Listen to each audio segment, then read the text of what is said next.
Okay, class, welcome back.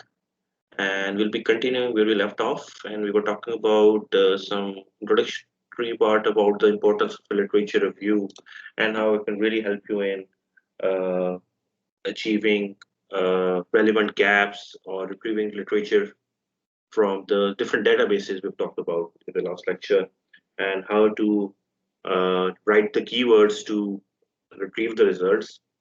And hopefully you have started doing some kind of literature review as well, because I expect at the end of this class, at the end of this semester, basically to come up with a very solid research proposal. And that will really help you in the next semester, or if you're moving into the research phase, then this is a very optimum time for you guys to please uh, develop your research proposal. So it will save you a lot of time, and as well, it will really help you in this course as well. So, and today I'll be talking about how to actually do a literature review. So generally, what students do, they think that citing or referencing a paper, the latest paper or very influential paper, that is the literature review. Well, it's not exactly that. It is one, two steps more than that. So what you need to do, we need to analyze the current literature, and that is one of the most, I would say, missing uh, part of students' research, as well as sometimes they receive reviews, comments on their papers that their literature review is very weak. So let me revisit some potential ways to or guidelines to how to do the literature review. So I've given you some assignments in which you have given you some papers, and you have reviewed those papers, and you have come up with what is the objectives of the paper, what was the methodology, what was the data analysis techniques used, what were the main findings, and what were the future recommendations. So what students do sometimes is they have a lot of material, they download a lot of papers, maybe for 50, 60, 100 papers, but they don't have a grip on that out of 50 papers, how much papers are supporting your argument and how much are against your argument, for example. What were the main summaries of individual papers, right? So students, they don't know it. So what you need to do is you need to first, okay, download the paper, easy part. Reading a paper, easy part. Okay, understanding the paper, okay, with time you will know that the research papers, uh, after maybe first paper you will read, you will take 1 hour, 2 hours just to understand what is going on.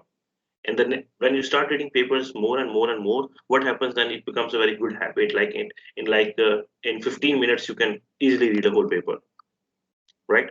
So what happens is that you can read a paper. So more reading, more I would say your brain will start uh, summarizing some things, thinking about the paper, right?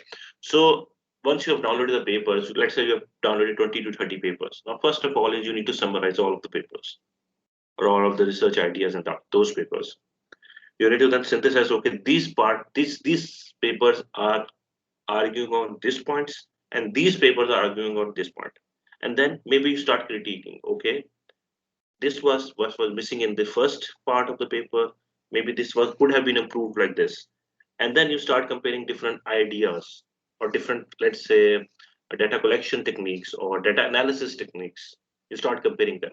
So once you are summarizing, synthesizing, critiquing, and comparing, then you are doing a correct literature. And that is a hard part. Okay, summarize is even okay. Critique, comparing, and synthesizing, that take a lot of time with the students.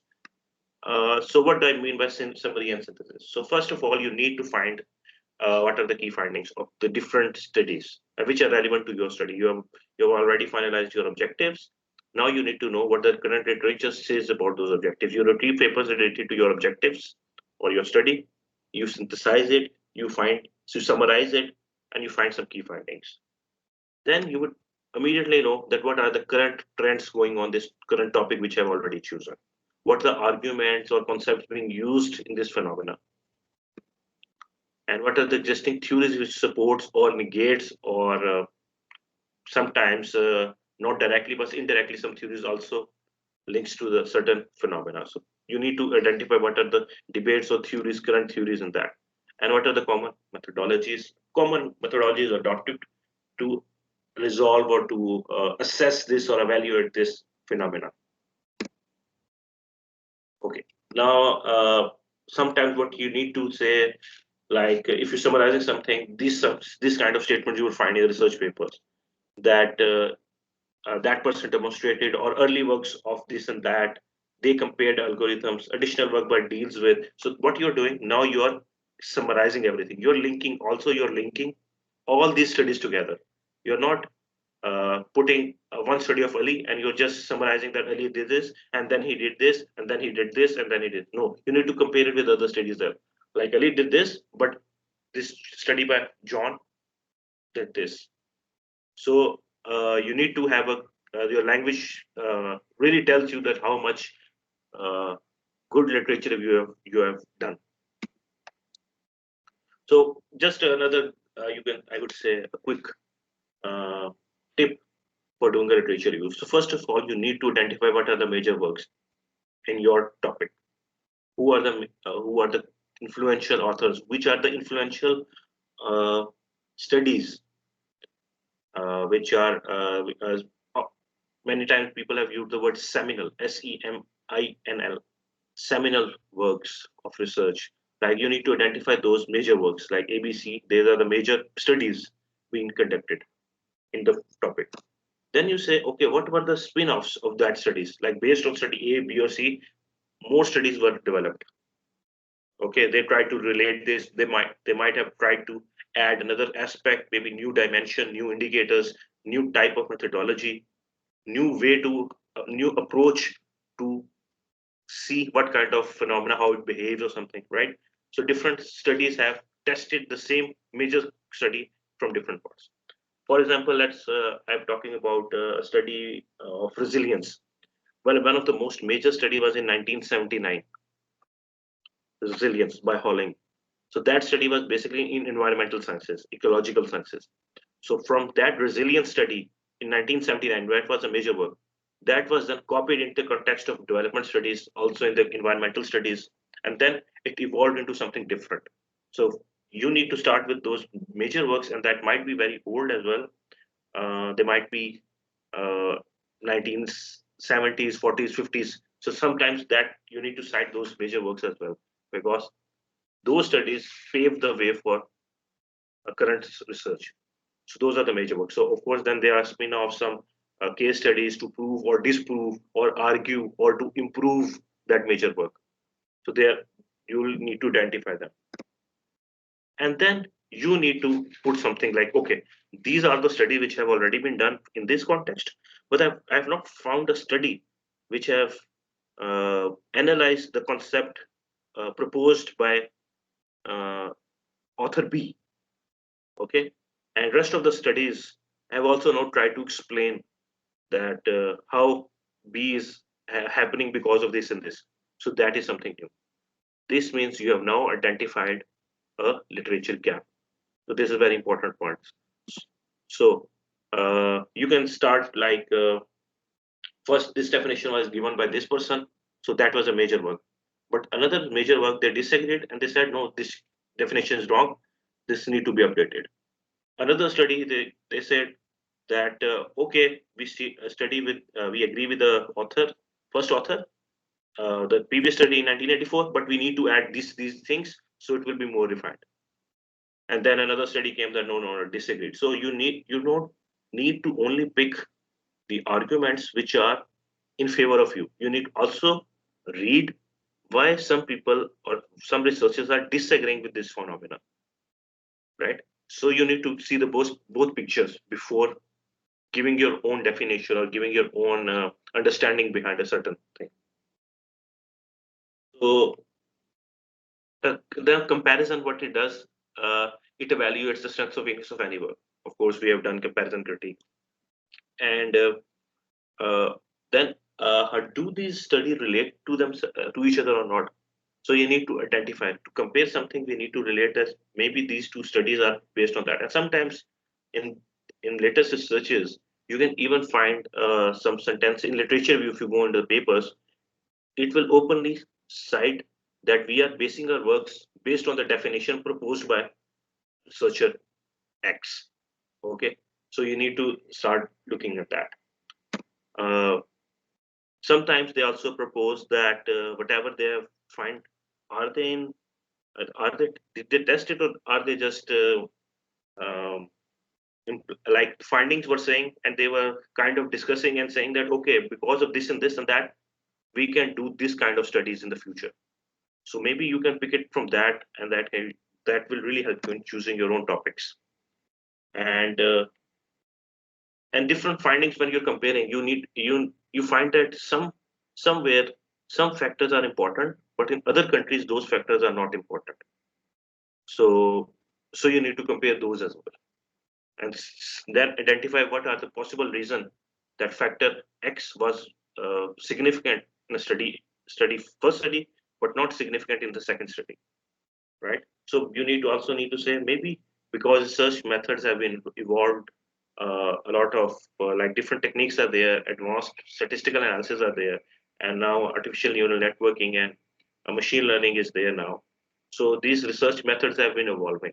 So you might maybe innovate your own research study by incorporating latest research methodologies, maybe using the same ideas in the 19th or early 20th century, 21st century, and then maybe come up with your update with a new research methodology, and then maybe you can have a very solid research. Okay, again, this language is very important. Like if you're critiquing, you can find these kind of things. In these ambitious but flawed studies, these similar studies, results showed a similar analysis. These studies has received a shared amount of criticism. These were the shortcomings commonly cited by different papers. So this is another way to analyze that you have a good grip on literature.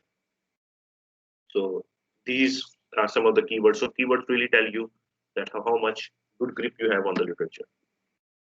So now the main issue with the students are that how do we write it down? How do we uh, arrange it? Okay. So now this can be arranged first of all by chronological development. Maybe you can cite all the studies based on year-wise evolution, that this phenomena has evolved from this date to this date. So maybe in some time-wise hierarchical order, chronological development, right? Sometimes you need to, maybe you just uh, segregate by approaches. This phenomena from the lens of uh, let's talk about sustainable development. So sustainable development is an issue. So maybe you can start with first social economic, social development, social aspect of sustainable development, then economic aspect of development, and then environmental aspect of this sustainable development. So maybe you can make it dimension wise or approach wise. Then is maybe you can just start with the most recent literature and just debate on that. Sometimes you just only need to cite an important piece of studies and what are there, and so some study which are saying that we need to do this. And sometimes you need to say that this whole of the research or this phenomena has now shifted from I would say how do you define paradigm here? From one like I would give you an example from disaster, for example. Our disaster was, first of all, it was a relief-driven approach that wherever disasters come, people will provide relief. So that was the first approach. In the recent now, we have now shifted into preparedness approach that we should prepare ourselves even before disaster comes, not relief. So preparedness-driven approach. So that was a paradigm shift. So maybe just start with the that people have been doing really, like in Pakistan, case of Pakistan disaster management institutions are relief driven. They are focused on providing relief. They're not preparing people.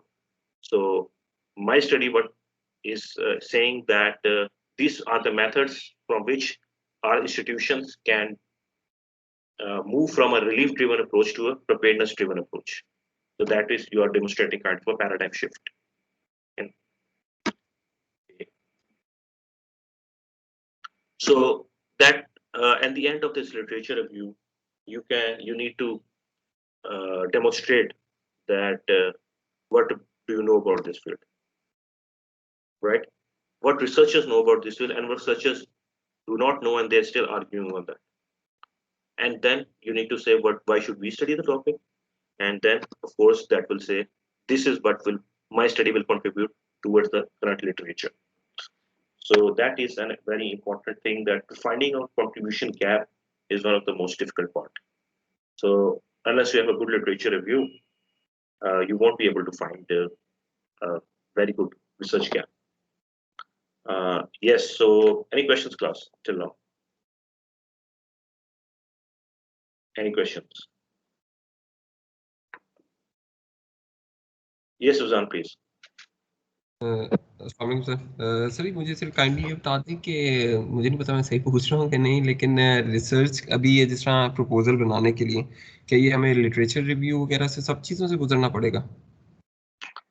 Basically एक आपको crude form of literature review तो करना पड़ेगा, because without literature review support आप objectives भी नहीं बना सकते, आप अपने टॉपिक को डिफेंड भी नहीं कर सकते कि why I am choosing this topic.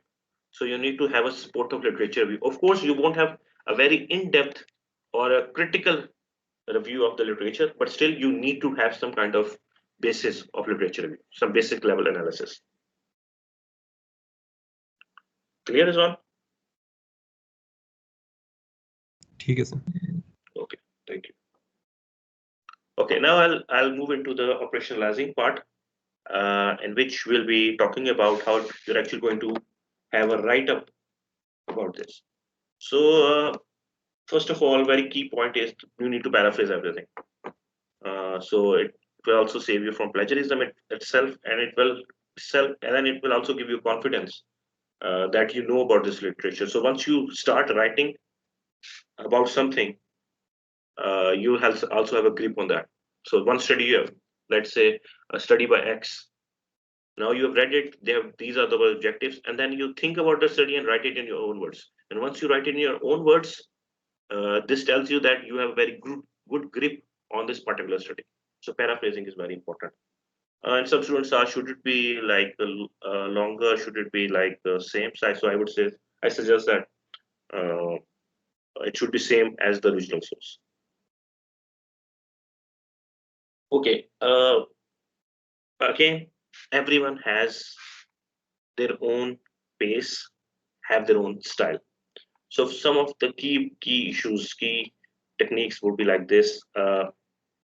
How should you start writing literature review? So first of all, I use this particularly very much, that I make a layout that, okay, in this first paragraph, I will write introduction, and the first two sentences will be the global, that what is the phenomena, how it's affecting globally. Third sentence would be how it will affect Pakistan, and fourth sentence, how this study will contribute. So you make a loose layout of the text which you want to do. So then just leave sections. Okay, this is a portion I will write about this thing, and this here I will write about certain things. So some students, what they do, they leave some gaps or spaces. Okay, this paragraph, this background looks very small. This chapter looks very small. Okay, let me leave the white space, or I'll highlight this space. I will now go to literature review, maybe results, and then I will come back to the introduction section again, and then maybe write this, because then I will have more understanding about my own topic. So some students leave gaps and they return back to it.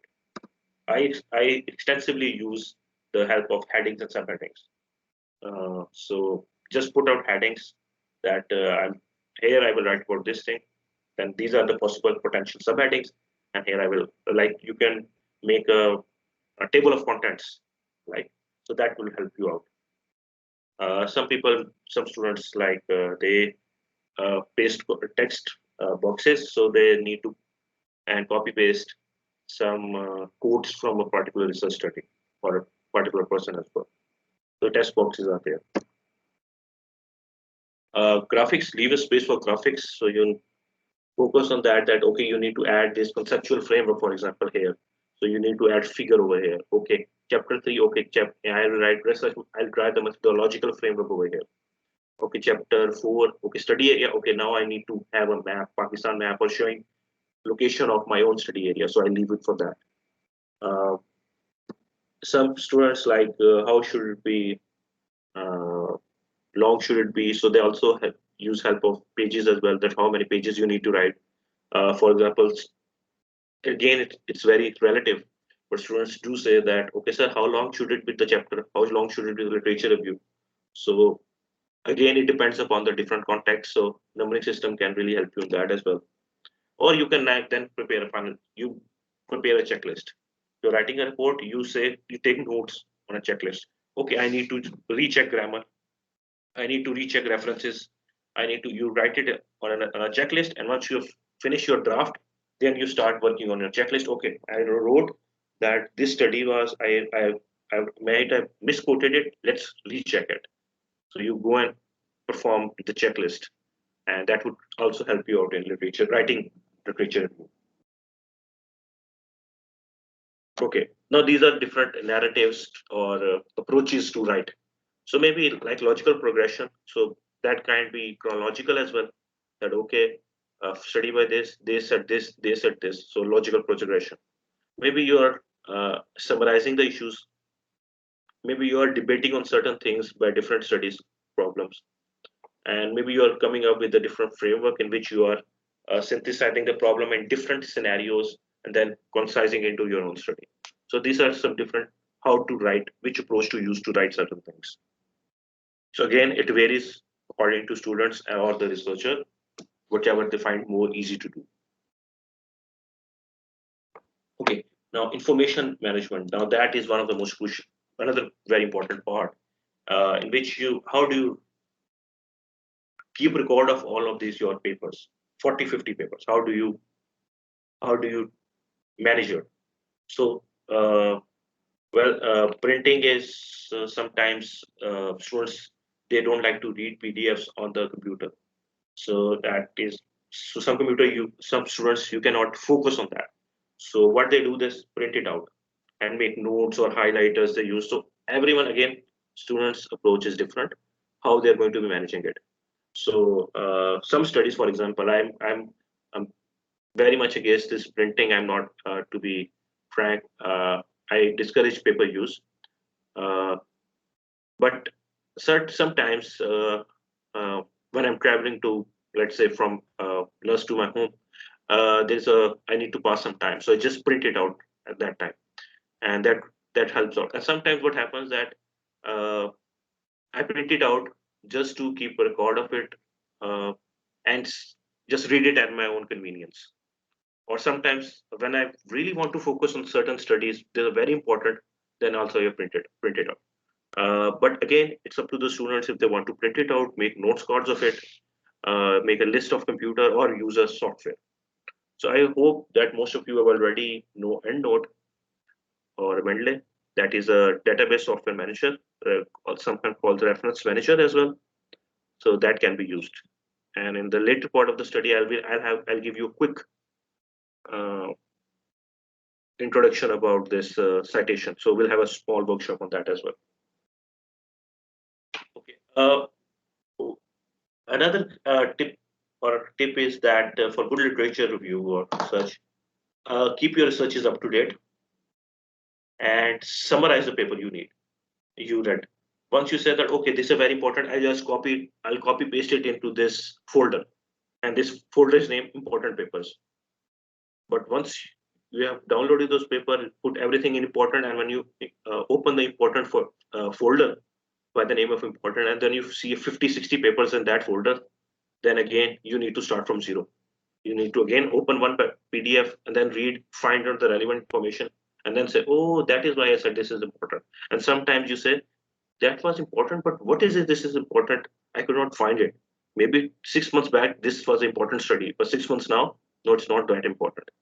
So summarize, once you read it, write 2 or 3 sentences, put it in your document that this paper said this, and this. So you just write it in a document, and so you don't need to go again back to the original PDF, original paper, and read it again and again. Okay. Now some students also make tables or charts in which they summarize uh, different issues, different indicators, or summarize it. So that is another technique. I'll go into it in the later slide. Okay, and the most important, another part is that you need to evaluate your research processes. So if you're not getting relevant information, maybe recheck your keywords. Okay, if you're not finding good information, maybe you need to revise your topic. Okay, so literature reviews helping you in everything, in your methodology, in your objectives, in your topic selection. So again, if you are getting too much irrelevant information which is not relevant, then again reevaluate your keywords. Uh, and keep a record that if I search from these keywords, this sort of material is coming. If I use these keywords, this sort of material is coming. Then you will know that these are the important keywords or the concept which needs to be involved in your own research study. Okay, and now biasness is, of course, being a human, we have our own biases. Similarly, there are biases in our literature research. Being a scientific or a research scientist, we are always working on uh, extracting or retrieving data from certain databases. So I've talked about Web of Science, Scopus. So these are the databases out there. But sometimes what happens that all of the studies regarding your topic is not available in the database. People have not they have not done research on this particular topic. So what is happening is that uh, we need to sometimes also called gray literature reports published by international or government organizations, though for example even United Nations reports, they will not be uh, available in the databases. So maybe you are missing some key literature from your research. So sometimes you also need to research on your google.com. So database biases are there, so you need to be careful about that. So another important thing is that you only see publications which have shown, which are important, which have shown very good results. Researches which have failed to identify linkages between two or three things, they are not published and they are not available. So you sometimes publication that shows a selective publication of articles. Like if you are working on, let's say, sustainable development, or no, sustainable development is not a good thing. I would say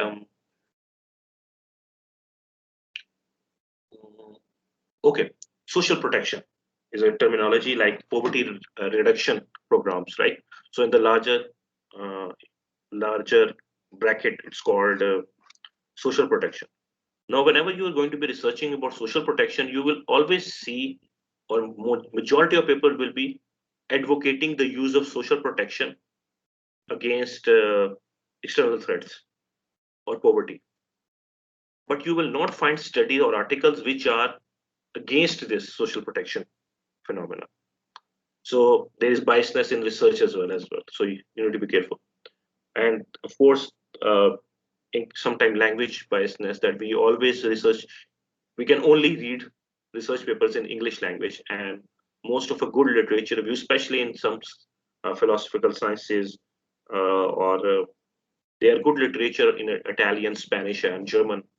Even Chinese literature is there. They have done very good research. Japanese literature is there, but we cannot read their papers, especially in, let's say, engineering, civil engineering or structural engineering. Japanese are very much advanced. So their papers are published in their own language.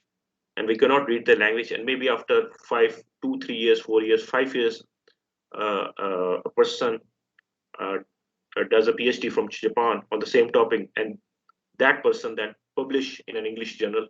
Then we, a community who can read English, then they can say, oh, this is the new paper, this is something new. But in fact, that was already published 5, 10 years ago in different language in a different country. So there is a biasness in languages as well. So you need to be open about that. And sometimes your research is based on keyword as well as citation. So certain papers which are highly cited, they will, especially in Google Scholar, if you use those papers which are highly cited, they will come on the top. And again, those publications or citation, people will only cite papers, citation, how citation is increased? Because it is proposing something. And people will continue to cite that papers. So what will happen? You think that, okay, maybe this is what is happening all over the world.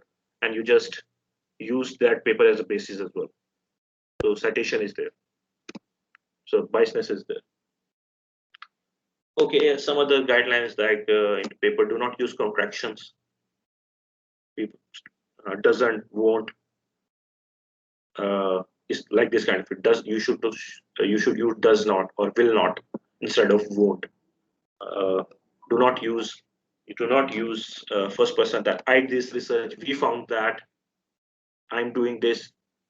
So avoid using that.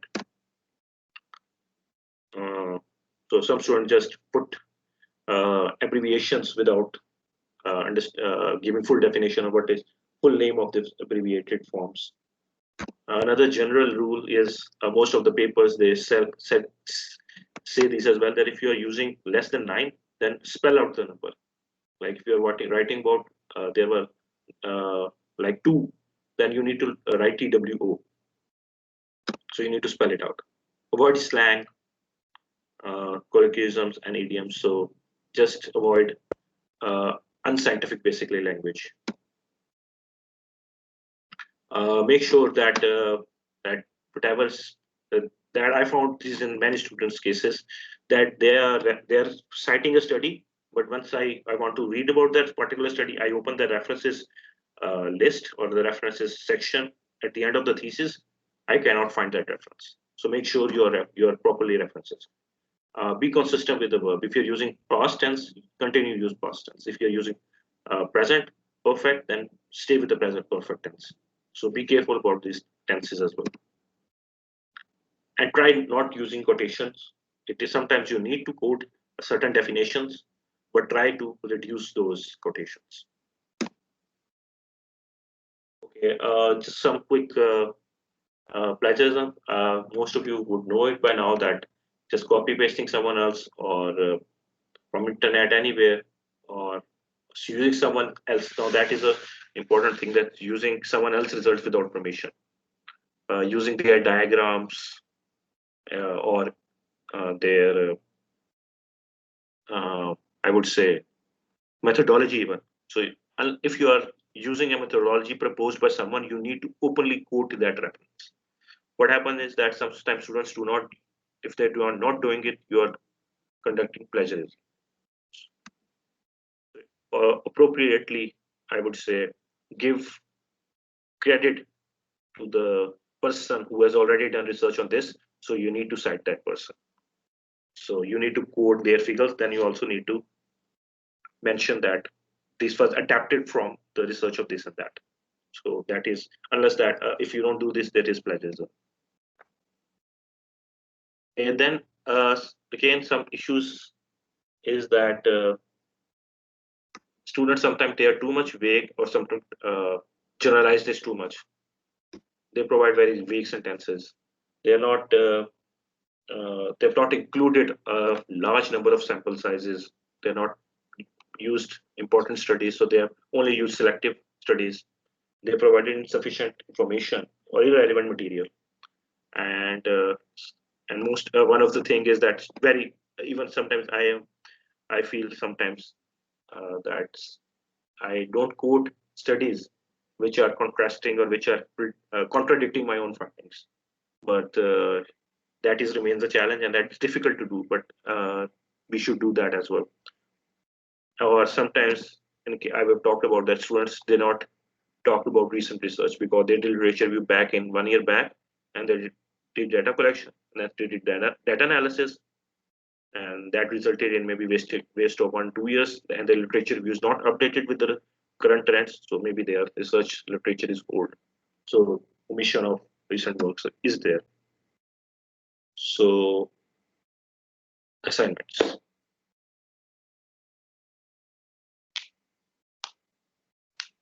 So make a maybe Excel, maybe Word, up to you. Review 10 papers. You have already identified in assignment 1, you have already identified your objectives and your coordination schema, and based on that objectives you need to now review 10 papers relevant to your topic, find your objectives, methods, analytical techniques, main findings, what are the contribution to the research field, and what are the future recommendations. So you need to now summarize 10 papers. So this will be your assignment for this course. Yes, students, now I will ask if there is any question. Please.